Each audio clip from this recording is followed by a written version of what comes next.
আসসালামু আলাইকুম প্রিয় ভিউয়ার্স, এই হলো রাতের কাঠমান্ডুর থামেল এর দৃশ্য। থামেলে প্রচুর মানি এক্সচেঞ্জের দোকান পাওয়া যায়, তাই প্রথমত আমাদের কাছে যে ডলার আছে তা নেপালি রুপিতে কনভার্ট করব। আমরা যারা নেপাল ভ্রমণ করব আমাদের জন্য অত্যন্ত গুরুত্বপূর্ণ হলো ডলার নিয়ে আসা। $1 সমান আমরা পেয়েছিলাম 146 রুপি। সবচেয়ে বেস্ট হলো ডলার নিয়ে আসা। এছাড়াও ক্রেডিট কার্ড ইউজ করা যায়। যতবার কার্ডে রুপি উত্তোলন করা হয় ততবারই 500 থেকে 800 টাকার মতো কেটে নেওয়া হয়, খুবই ব্যয়বহুল। তাই আমি ডলারকেই প্রাধান্য দিয়েছি। পোখারা যাওয়ার জন্য গাড়ির টিকিট কেটে নিলাম। কাঠমান্ডু থেকে পোখারা যাওয়ার জন্য দু ধরনের বাস পাওয়া যায়। একটি হলো 1/2 সোফা সিটের গাড়ি এবং 2/2 চেয়ার সিটের গাড়ি। দুই ধরনের গাড়িতেই এসি আছে। সোফা সিটের গাড়িতে পড়বে 1600 রুপি করে, আর 2/2 গাড়িতে ভাড়া পড়বে 1200 রুপি করে। পোখারা যাওয়ার ট্যুরিস্ট বাস ছেড়ে যায় সরকুটি বাস স্ট্যান্ড থেকে। থামেল থেকে হেঁটে 10 মিনিটে যাওয়া যায় সরকুটি বাস স্ট্যান্ড। আমি আমার এই এপিসোডের ডেসক্রিপশন বক্সে দুটি গাড়ির নাম ও নম্বর দিয়ে দিব। ইচ্ছে করলে ওদের সাথে যোগাযোগ করে পছন্দের অনুযায়ী টিকিট কেটে নিতে পারেন। কাঠমান্ডু থেকে পোখারা দূরত্ব 200 কিলোমিটার। রাস্তার মাঝে মাঝে খুবই খারাপ, তাই সোফা সিটের গাড়ি অনেকটাই আরামদায়ক, শরীরে তেমন একটা ঝাঁকি লাগে না। আর যদি আপনারা গ্রুপে হন তাহলে মাইক্রোতেও করে যেতে পারেন। তাছাড়া কাঠমান্ডু থেকে বিমানও করেও পোখারা যাওয়া যায়, যা খুবই ব্যয়বহুল। বাসকেই গুরুত্ব দিয়েছি, কারণ বাসে যেতে যেতে আমরা কাঠমান্ডু থেকে পোখারা যাওয়ার পথে যে প্রাকৃতিক দৃশ্য এবং ত্রিশূলী নদীর বাঁকে বাঁকে এর নয়নাবিরাম সৌন্দর্য উপভোগ করা যায়, তা দেহ মনের ক্লান্তিকে দূর করে দেয়। তবে বসতে হবে বাসের ডান দিকের সিটে। টিকিট কাটার সময় ফয়সালা করে নিতে হবে যাতে বাসের ডান দিকের সিট পড়ে। আমাদের পোখারা যাওয়ার যাত্রা শুরু করি ঘড়ির কাঁটায় সকাল 6টা 55 ওদের নির্দিষ্ট কাউন্টার থেকে যাত্রী উঠাতে উঠাতে আমাদের কাঠমান্ডু থেকে বের হতে সকাল প্রায় 8টা বেজে যায়। এই হলো নেপালের গ্রামীণ জীবন।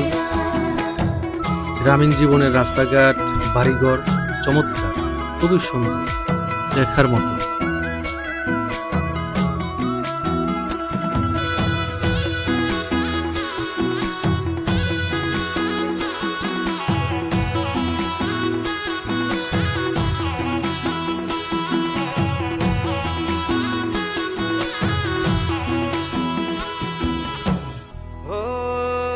हिमाली फुलै टिपेर लिम्ला सिरै लाउली लजाउँदै भरे भेट्न ओली बतासैना এখান থেকে শুরু ত্রিশূলী নদী। শুরুতেই নদী খুবই সরু এবং ছোট, কিন্তু যতই সামনের দিকে এগিয়ে যাবেন ততই নদীর প্রশস্ততা এবং গভীরতা বাড়তে থাকে এবং এর সৌন্দর্য আকর্ষণীয় হচ্ছে।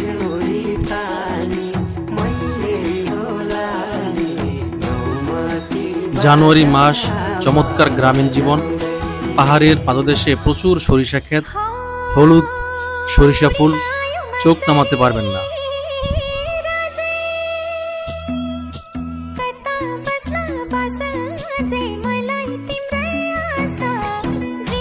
দীর্ঘ পথ পাড়ি দিয়ে পরিষ্কার পরিচ্ছন্ন এবং খাবারের বিরতির জন্য ব্লু হেভেন রেস্টুরেন্টে আমাদেরকে 20 মিনিটের জন্য নামিয়ে দেওয়া হলো, যেখানে বুফে খাওয়ার ব্যবস্থা আছে। অত্যন্ত চমৎকার একটি রেস্টুরেন্ট, পাশ দিয়ে ত্রিশূলী নদী বহমান। আমরা পূর্বের বিরতিতে একটি রেস্টুরেন্টে খাওয়া দাওয়া করেছিলাম, তাই এখানে সময় নষ্ট করলাম না, ছবি তোলায় ব্যস্ত হয়ে পড়লাম। চমৎকার সব দৃশ্য ক্যামেরাবন্দি করলাম।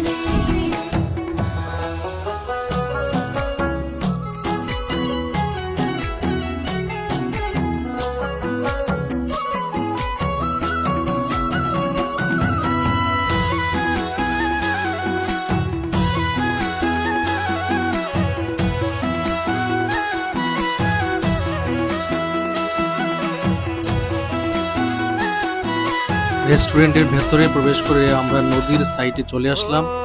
খরস্রোতা ত্রিশূলী নদী।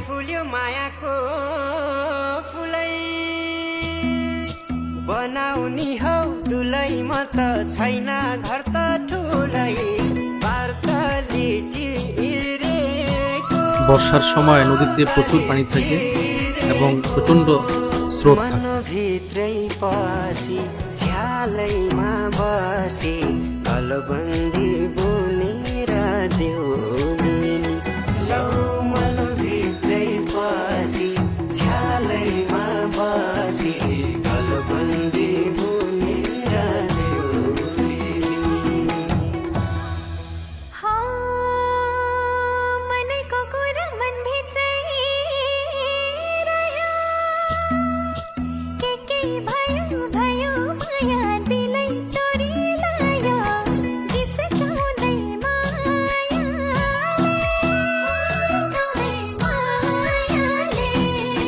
भन्न नि गाह्रो ত্রিশূলী নদীতে পারাপারের জন্য অসংখ্য টানা ব্রিজগুলি নদীর সৌন্দর্য আরও বাড়িয়ে তুলেছে।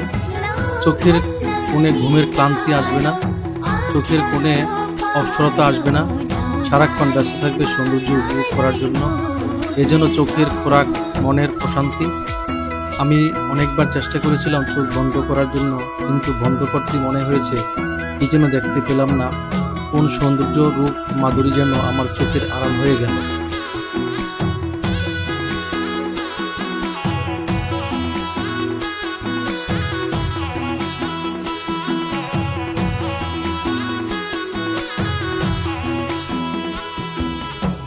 हो आकाशै राम्रो जुन ताराले हो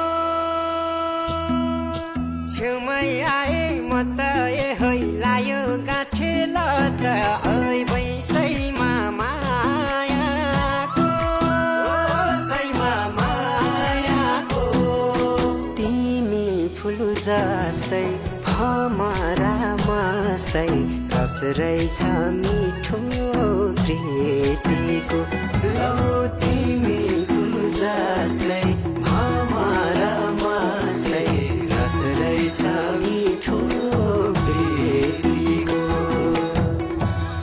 দূর থেকে লক্ষ্য করে দেখতে পেলাম কেবল কার সুদূর পাহাড়ের চূড়ায় ভ্রমণ পিপাসু মানুষদেরকে নিয়ে নদীর এপার থেকে ওপার এবং ওপার থেকে পাহাড়ের চূড়ার দিকে উঠছে এবং কেবল কারের বগিগুলো পাহাড়ের চূড়া থেকে নিচের দিকে নেমে নদী পার হয়ে এপারে চলে আসছে।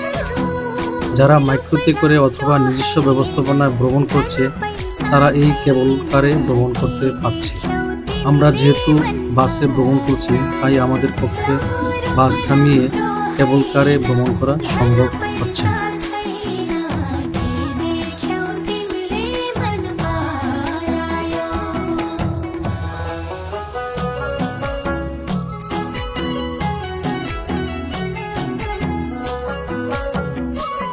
ত্রিশূলী নদীকে পেছনে ফেলে আমরা চলে আসলাম পোখরার কাছাকাছি কোনো এক শহরে। আর এবার জানালা দিয়ে বাইরে দৃষ্টি ফেলতেই আমাদের চোখের সামনে উঁকি দিয়ে উঠল অন্নপূর্ণার শুভ্র সাদা পাহাড়ের চূড়া। আহ, কি সুন্দর! যতই সামনের দিকে এগোতে থাকলাম ততই অন্নপূর্ণার রূপ চোখের দৃষ্টির কাছাকাছি চলে আসতে থাকলো। हातमा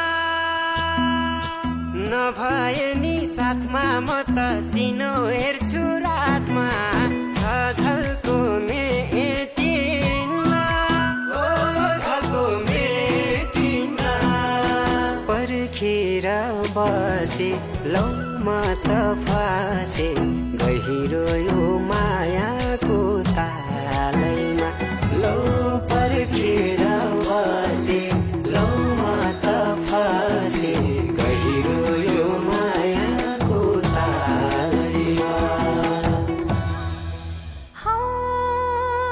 हुन्न पो भन्छन् भर्कती माया छोडी जान्छन् आफ्नै छाया हुन्नन् दया माया के भर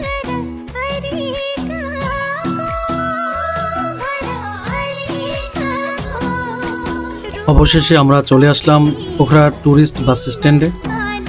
2টা 30 মিনিটে 6 থেকে 7 ঘন্টার জার্নি।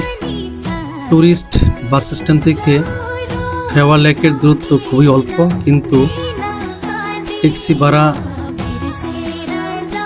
অনেক। লেক সাইড রোডে প্রচুর নামি দামি হোটেল আছে, আপনি দেখে শুনে ও হোটেলে উঠতে পারেন।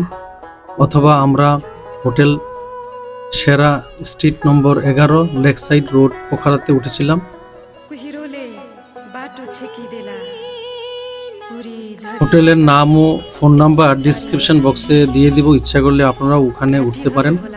আমরা 3 বেডের এই রুমে উঠেছিলাম, ভাড়া পড়েছিল 1200 রুপি।